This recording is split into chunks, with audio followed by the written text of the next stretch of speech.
Praise the lord. ఈరోజు దేవుని వాగ్దానము, ముదిమి వచ్చి వరకు నిన్ను ఎత్తుకొని వాడను నేనే, తల వెంట్రుకలు నెరయు వరకు నిన్ను ఎత్తుకొని వాడను నేనే చేసి ఉన్నాను. చంక పెట్టుకొని వాడను నేనే, నిన్ను ఎత్తుకొనుచు రక్షించు వాడను నేనే. యెషయా గ్రంథము 46వ అధ్యాయము 4వ వచనము.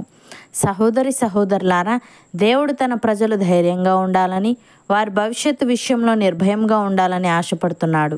దేవుడు తమను విడిచిపెట్టేస్తాడని గాని, బబులోను దేవుళ్ళ మాదిరిగా ఆయన కూడా బలహీనుడు, పనికిరానివాడు అని గాని వారు భయపడకూడదని, ముదిమి వచ్చే వరకు ఆయన వారిని ఎత్తుకొని వాడనని, తల వెంట్రుకలు నెరయు వరకు వారిని ఎత్తుకొనుచు చంక పెట్టుకొని వాడనని ఇక్కడ తెలియజేస్తున్నాడు.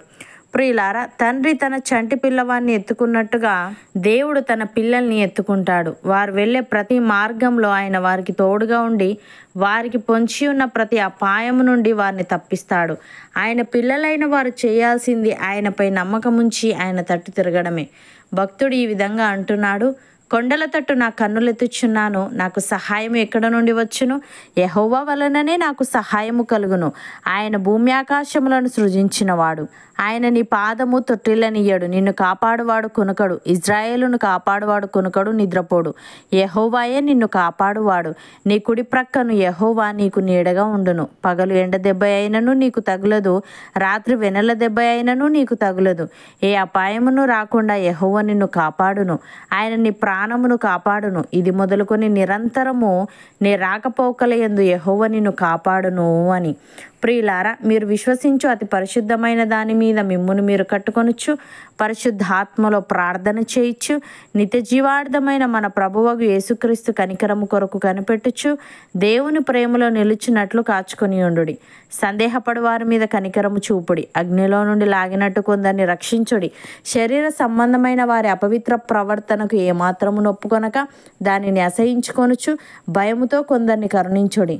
తొట్టిల్లకుండా మిమ్మను కాపాడుటకును, తన మహిమ ఎదుట ఆనందముతో మిమ్మను నిర్దోషులనుగా నిలవబెట్టుటకును శక్తిగల మన రక్షకుడైన అద్వితీయ దేవునికి మన ప్రభువైన యేసుక్రీస్తు ద్వారా మహిమయు మహత్యమును ఆధిపత్యమును అధికారమును యుగములకు పూర్వమును ఇప్పుడును సర్వయుగములను కలుగునుగాక.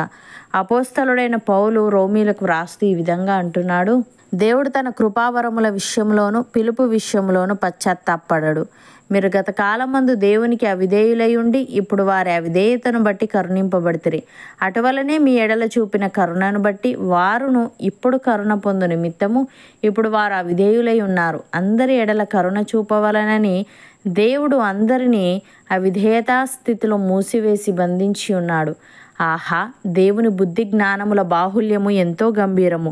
ఆయన తీర్పులు శోధింపనెంతో అశక్యములు. ఆయన మార్గములు ఎంతో అగమ్యములు. ప్రభు మనస్సును ఎరిగిన వాడెవడు? ఆయనకు ఆలోచన చెప్పిన వాడెవడు? ముందుగా ఆయనకిచ్చి ప్రతిఫలము పొందగలవాడెవడు? ఆయన మూలమునను ఆయన ద్వారాను ఆయన నిమిత్తమును సమస్తము కలిగి ఉన్నవి.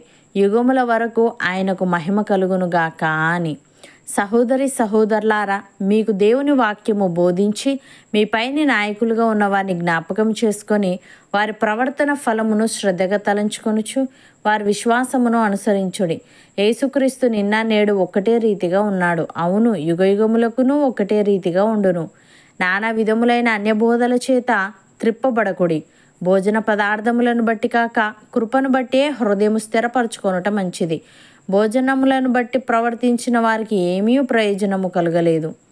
అవును అన్నవారు నాతో పాటు ప్రార్థనలో ఏకీభవించండి. పరిశుద్ధుడా, ప్రేమగల తండ్రి, ముదిమి వచ్చే వరకు మమ్ములను ఎత్తుకుంటానని, తల వెంట్రుకలు నెరయు వరకు మమ్ములను ఎత్తుకుంటానని నీవు సెలవిచ్చావు. తండ్రి, నీకు స్తోత్రములు.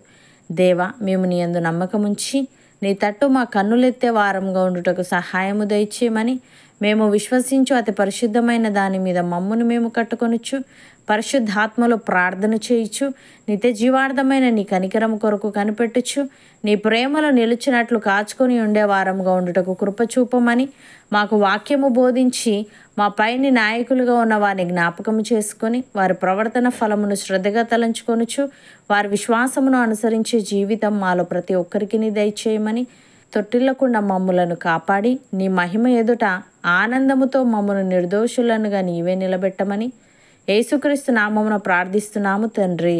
ఆమెన్.